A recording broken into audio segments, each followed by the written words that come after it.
आप और हम जानते हैं कि हमारे वतन अज़ीज़ में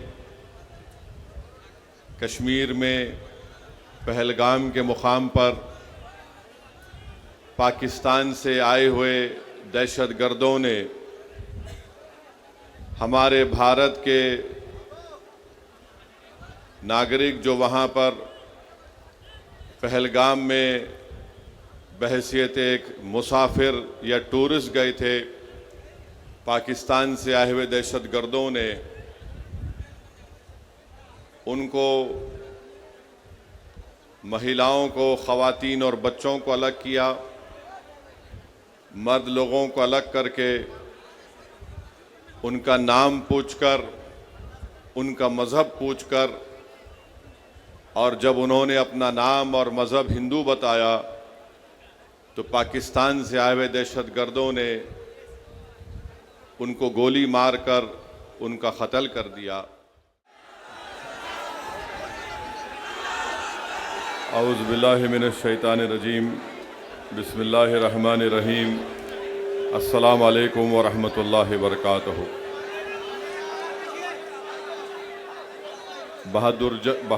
बहादुरगंज की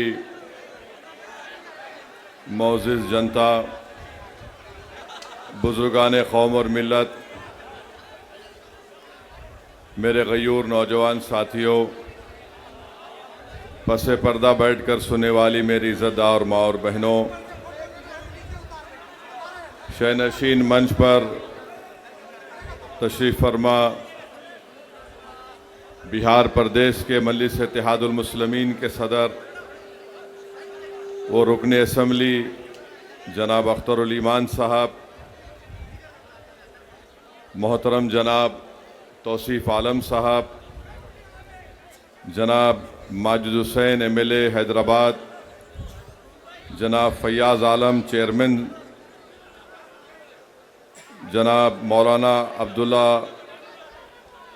क़मर सालम साहब, जनाब इसाक़ आलम साहब, जनाब सादिक़ समदानी साहब, जनाब नसीरुद्दीन साहब, जनाब रहीमुद्दीन उफ़ हैबर बाबा साहब, जनाब मुफ्ती अतहर जावेद क़ासमी साहब, जनाब मुखिया हसनैन साहब और तमाम मजलिस इत्तेहादुल मुस्लिमीन के ज़िम्मेदारान, अज़ीज़ान मिल्लत, मैं आपका शुक्रगुज़ार हूँ कि आपने अपना कीमती वक्त निकाल कर आज के मजलिस इत्तेहादुल मुस्लिमीन की जानिब से वफ़ के इस 2025 के क़ानून के ख़िलाफ़ आपने अपना एहतजाज दर्ज कराने के लिए आज एक बड़ी तादाद में आपने इस एहतजाजी जलसे में शिरकत की। मैं आपका शुक्रगुज़ार हूँ। मेरे अज़ीज़ दोस्तों और बुज़ुर्गों, आप और हम जानते हैं कि हमारे वतन अज़ीज़ में कश्मीर में पहलगाम के मुकाम पर पाकिस्तान से आए हुए दहशतगर्दों ने हमारे भारत के नागरिक जो वहाँ पर पहलगाम में बहैसियत एक मुसाफिर या टूरिस्ट गए थे, पाकिस्तान से आए हुए दहशतगर्दों ने उनको, महिलाओं को, ख़वातीन और बच्चों को अलग किया, मर्द लोगों को अलग करके उनका नाम पूछकर, उनका मज़हब पूछकर, और जब उन्होंने अपना नाम और मज़हब हिंदू बताया तो पाकिस्तान से आए हुए दहशतगर्दों ने उनको गोली मारकर उनका क़त्ल कर दिया। तो मेरी आपसे गुजारिश है कि ये ऐसा दर्दनाक वाक़या है कि हम जितनी भी इसकी मज़म्मत करें वो नाकाफ़ी होगा। हम कम से कम बहादुरगंज में आज उन तमाम मरने वालों के लिए इज़हार ताज़ियत के तौर पर हम 1 मिनट की खामोशी मनाएंगे और उसके बाद मैं अपने मौजू पर आऊँगा।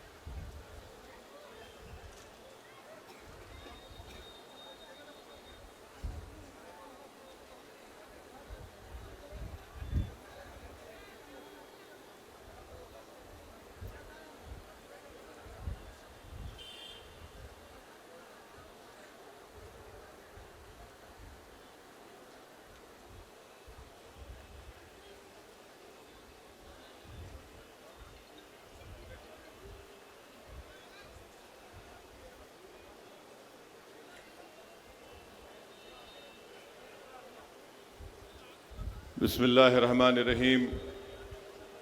अज़ीज़ान मिल्लत, जो पहलगाम में जो हुआ है वो निहायत ही अफसोसनाक, दर्दनाक है और इंसानियत सोज़ है। हम तमाम ने इसकी मज़म्मत की। ये हमारे मुल्क की सालिमियत का मसला है।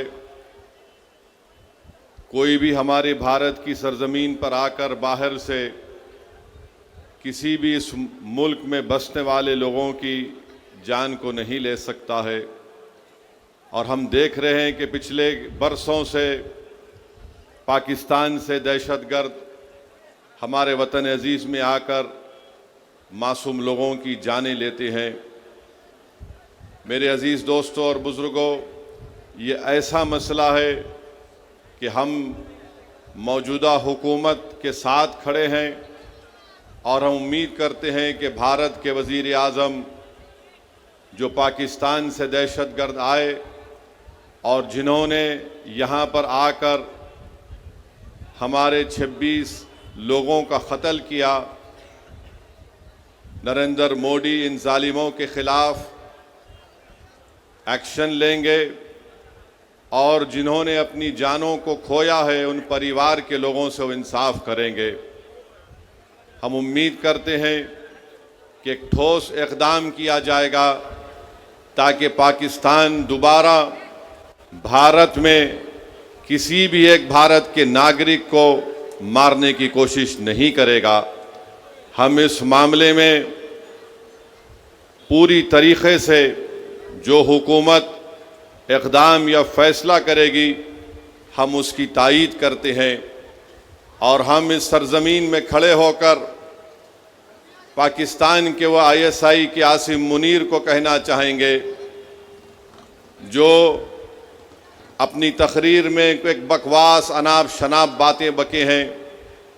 हम आसिम मुनीर को कहना चाहेंगे कि सन 47 में हमने फ़ैसला ले लिया कि हम भारत को छोड़कर नहीं जाएंगे। हमने जिना के पैगाम को ठुकराया। भारत ही हमारी सरज़मीन थी, भारत ही हमारी सरज़मीन है और इंशाअल्लाह भारत ही हमारी सरज़मीन रहेगा। और हम वो लोग जो आज पाकिस्तान में बैठकर बकवास बक रहे हैं, हम उनसे कहना चाहेंगे कि तुम इस्लाम को जानते नहीं हो, तुम इस्लाम की तालीमात से महरूम हो, तुम कुरान के उस इनकलाबी पैगाम को भुला दिए, तुमने रसूलुल्लाह सल्लल्लाहु अलैहि वसल्लम की सुन्नत को भुला दिए। तुम ऐसे मुल्क में बैठकर जहाँ पर अंदरूनी तौर पर किसी को महाजिर कहा जाता है, किसी को पठान के नाम से पुकारा जाता है, तुम्हारे मुल्क में इतनी गरीबी है कि गरीबी की वजह से लोग आज वहाँ पर परेशान हैं। अफ़गानिस्तान से तुम्हारा झगड़ा, ईरान की बॉर्डर पर तुम्हारा झगड़ा है। आज पाकिस्तान में बैठकर लोग इस तरह की अनाप शनाप बकवास बकते हैं। पाकिस्तान एक फेल्ड नेशन है और याद रखिए ये ताकतें कभी भी भारत को सुकून से रहने नहीं देंगी। आज वक्त है कि हम इनको एक मौसर जवाब दें ताकि हमेशा के लिए ये दहशत गर्दी का ये जहर हमेशा के लिए ख़त्म होकर रह जाए। बांग्लादेश में भी कोई एक साहब अनाप शनाप बक रहे हैं कि नॉर्थ ईस्ट में ऐसा कर देंगे। मैं उनसे भी कहूँगा कि भाई साहब, जो मुल्क आपको मिला है वो हमारी वजह से मिला है, अपने मुल्क में आराम से रहो। याद रखो, जब भारत पर अगर कोई उंगली उठाता है तो हम अपने तमाम इख्तलाफात को भूलकर एक सीसा पिला हुई दीवार की तरह खड़े हो जाते हैं। तो हम इन तमाम लोगों से कहेंगे कि आज आपने बुरी नज़र से भारत की तरफ उठाकर देखा है। मुझे यकीन है कि जो मासूमों का कत्ल हुआ है उनका खून रायगा नहीं जाएगा। बल्कि मैं तायीद करता हूँ कि भारत सरकार ने यह फैसला लिया कि पाकिस्तान की कश्तियाँ और पाकिस्तान के प्लेन भारत के हदूद में नहीं आएंगे। बल्कि हम ये भी कहेंगे कि पाकिस्तान को FATF के ग्रे लिस्ट में डाल दिया जाए और जो लोग पाकिस्तान में बैठकर भारत के ताल्लुक से क्या क्या कहते हैं नहीं मालूम, मगर इनको आईने में अपनी सूरत देखना चाहिए। तुम कौन सा मिसाइल टेस्ट करते टेस्ट कर लो, याद रखो, मगर भारत तुम्हारे से ताकतवर है और हमेशा रहेगा इंशाअल्लाह ताला। मेरे अजीज दोस्तों और बुजुर्गों, ये अर्ज करना जरूरी था, क्योंकि अगर हम ये समझेंगे कि पहलगाम में उत्तर प्रदेश से या महाराष्ट्र से या बिहार से कोई आदमी गया और उसकी मौत हो गई तो हम खामोश बैठ जाएंगे, बल्कि मैं तो ये देख रहा हूँ कि पहलगाम का ये वाक़या भारत के हर गरीब को, हर दौलतमंद को, हर पढ़े लिखे को, हर किसान को झंझोड़ के रख दिया है। अब हम उम्मीद करते हैं कि हमारी हुकूमत एक मौसर इक़दाम उन पर करेगी, जैसा कि माजी में सर्जिकल स्ट्राइक और बालाकोट भी हुआ था, और जो बैनुल-अक़वामी मुल्कें भारत से कह रही हैं कि पाकिस्तान से बात कर लो। अरे फिर यूक्रेन और रशिया में क्या हुआ, तुमने क्या किया वहाँ पर? मेरे अजीज़ दोस्तों और बुज़ुर्गों, ये एक हिसास मसला है और इस मसले के ऊपर हमको एक होकर खड़े होना है। ये ज़रूरी है कि हम तमाम लोग ऐसे वक्त पर अपने इत्तेहाद को मजबूत रखें, और जो लोग इस दहशतगर्दाना हमले के बावजूद भी हिंदू मुस्लिम की बातें कर रहे हैं, मैं उनसे कहूँगा कि अहमकों की दुनिया में बसने वालों, तुम भारत को कमज़ोर करने का काम कर रहे हो। अगर आज हमारे वतन में इस बड़े दहशतगर्द हमले के बाद भी अगर तुम हिंदू मुस्लिम करोगे तो फिर याद रखो ISI और पाकिस्तान में बैठे हुए दहशतगर्द, वो उनके चेहरों पर खुशियां होंगी। तो हम उनसे भी कहेंगे कि तुमको जो कुछ अनाप शनाप बकना है, थोड़े दिन खामोश बैठ जाओ, ताकि हम एक मौसर जवाब दे सकें, ताकि हमेशा के लिए इस देश में दहशतगर्दी का खात्मा हो सके। मेरे अजीज दोस्तों और बुजुर्गों, अब बात मुल्क के अंदर की जो मैं कर रहा हूं वो इस वक्फ कानून के खिलाफ है। आप जानते हैं कि जब पार्लियामेंट में इस बिल को लाया गया, हम तमाम ने इस बिल की मुखालिफत की। फिर इस बिल को कानून बनने से पहले पार्लियामेंट की कमेटी के पास भिजाया गया।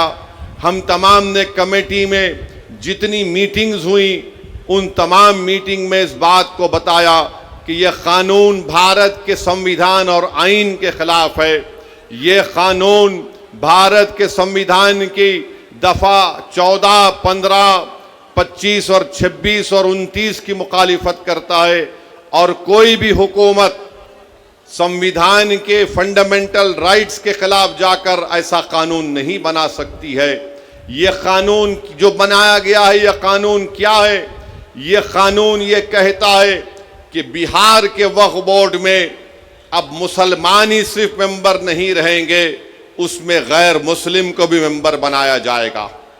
कानून ये कहता है कि बिहार के वक्फ बोर्ड में कम से कम 2 गैर मुस्लिम को मेंबर बनाया जाएगा, और उस वक्फ बोर्ड का वो चेयरमैन भी बन सकता है, और अक्सरियत में भी गैर मुस्लिम उसमें नामजद किए जाएंगे। अब आप बताइए कि बिहार में 1950 का एक कानून है जो हमारे हिंदू भाई बहन के मंदिरों के ताल्लुक से कानून बनाया गया। वो कानून ये कहता है कि जितने बिहार में हिंदू धर्म के मंदिरें होंगी या उसके एडमिनिस्ट्रेटिव बॉडी होगी, उसमें कोई गैर हिंदू को मेंबर नहीं बनाया जा सकता।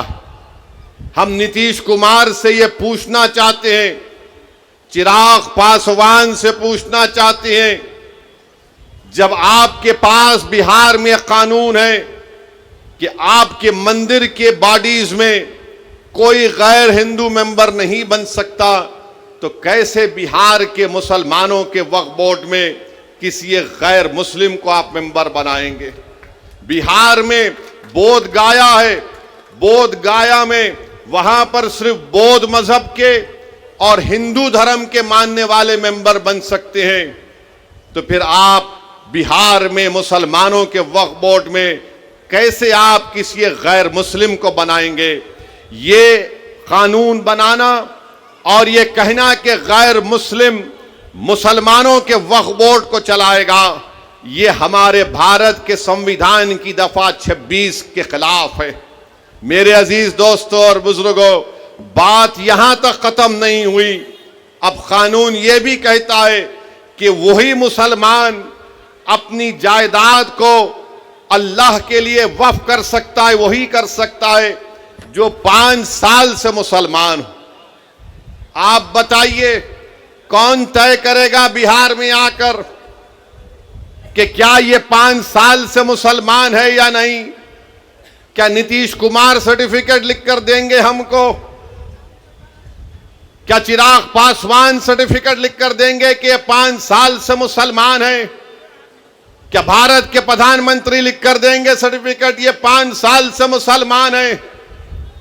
मेरे अजीज दोस्तों और बुजुर्गों, ये किसी भी धर्म में इस तरह का कानून नहीं है। जो किसी धर्म का होता है वो अपनी आस्था की बुनियाद पर अपने जिस भगवान या अल्लाह को मानता है वो अपनी प्रॉपर्टी को, जायदाद को दे देता है। मगर मुसलमानों से कहा जा रहा है कि आपको 5 साल तक आपको ये बता रहा, आप उस 5 साल तक जायदाद नहीं दे सकते। कौन आकर फैसला करेगा? और अगर कोई एक महिला होगी, कोई हमारी बेटी होगी, बहन होगी, तो कौन जाकर उसको पूछेगा? ये इस तरह का कानून बनाया गया है कि 5 साल तक आप अपनी जायदाद को नहीं दे सकेंगे जब तक कि आप ये नहीं बताएंगे कि आप इस्लाम पर अमल कर रहे हैं।